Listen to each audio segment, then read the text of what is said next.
إذا كنت إنسانا، ما هي الألعاب التي ستلعبينها في لعبة روبلوكس؟ لو كنت إنسانة، أول مود راح ألعبه في روبلوكس هو بروك هيفن RP، لأنه مود اجتماعي يسمح بالعيش حياة واقعية وتقمص شخصيات، وهذا شيء ممتع ويخلي الواحد يبدع بخياله. وثاني مود هو بلوكس فروتس، لأنه فيه مغامرات وقتال ممتع مستوحي من ون بيس، وفيه استكشاف وخريطة كبيرة يخليك تتحمس للتقدم أكثر. وثالث مود هو دورز، لأنه مليان رعب وألغاز وتحديات تخليك متوتر ومتحمس بنفس الوقت، يعني تجربة مختلفة عن باقي المودات. وهذه هي الألعاب اللي كنت راح ألعبهم. حسنا، هذا هو أول مود تم اقتراحه لي من قبل الغباء الصناعي. خلينا نجربه، ما ندري، ممكن يكون فيه أشياء يعني مسلية ممتعة. خلينا نجرب. اوكي حسنا، دخلنا للمود، خلينا نستكشف الاشياء اللي موجوده فيه. يعني تقدر تصنع سكن تبعك الخاص. اوكي هذه النقطه تنحسب. اوكي خلوني اصنع شخصيتي الخاصه ونرجع لكم. اوكي عايز تفسي فسي، عايز تفسي فسي، خلي الشخة ترسي، عايز تفسي فسي. خلاص كملت يعني. هذه هي شو رايك؟ تقييم التعليقات حقراهم كلهم. اوكي يلا خلينا نجرب المود نشوفوا شو كاين بعد. هي نعم المود هذا ما فيهش يعني قتالات وتحديات واشياء كثيرة، بس يعني هي اجواء هادئة ومريحة، يعني تقدر تبني يعني منزل صغير في مكان تتجول يعني بسيارتك ولا اي شيء. خلينا نختار منزل صغير وهذا اظن جيد، سنختار هذا ونستكشفه شوي وننتقل للمود التالي. يلا بينا. اوكي صراحة المنزل ظريف، فيه اشياء جميلة، فيه سيت اب وفيه غرفة ما بعرف ذي الانوار هذه ايش، وفي مطبخ وفي صالون، ويعني صراحة منزل جميل عجبني. هذا انا لما منتج فيديوهاتي، مع انه ما عندي بي سي، بس يعني معليش.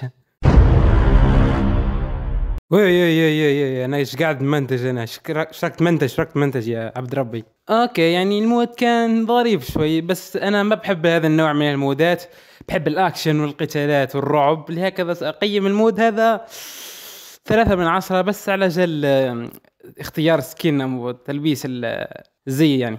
اوكي المود الثاني عنده علاقة بالقتالات والمغامرات او شيء من هذا القبيل، زي انمي ون بيس، يعني اللي شاهدوا حيفهموا. اوكي خلينا نجرب نقاسم مع واحد. تعال يلا تعال، خذ خذ خذ خذ، يعني كذا نموت يعني كذا. الله لا لا لا لا لا لا لا لا لا لا، ستوب. اوكي الحمد لله. العب في سفينة كمان. اوكي خلينا نسوي مغامرات، يعني ممكن يعني نلقى كنز الوان بيس ونصير ملك القراصنة يعني. اوكي المود هذا صراحة جربته، صراحة كان مود مسلي شوي، بس يعني ما تستهين في الاعداء، يعني في اعداء اقوياء صراحة جدا، وندمت اني دخلت معهم في قتال. زي هذا الشخص يعني اللي قوته 230 عطاني ضربتين وقال لي السلام عليكم، ما يشتيش يلعب معي. ما حبش يزود علي، ما حبش يعني يدلعني شوي.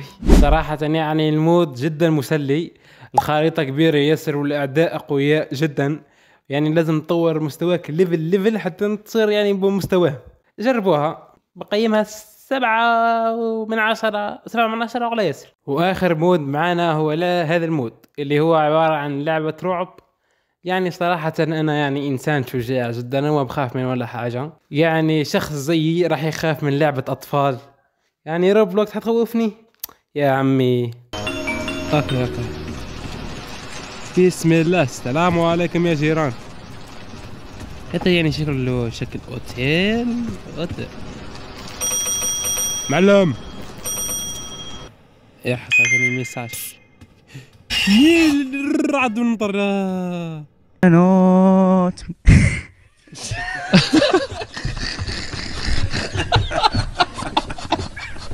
هي صراحة المود هذا كان ظريف وممتع صراحة، بس البداية شوية مملة تبع اللعبة. لما تتعمق شوي مع اللعبة حتلاقي أشياء مرعبة وألغاز صراحة جميلة.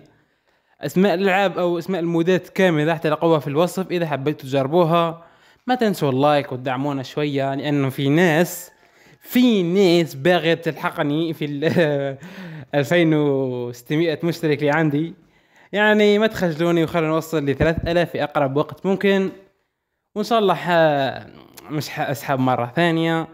والسلام عليكم.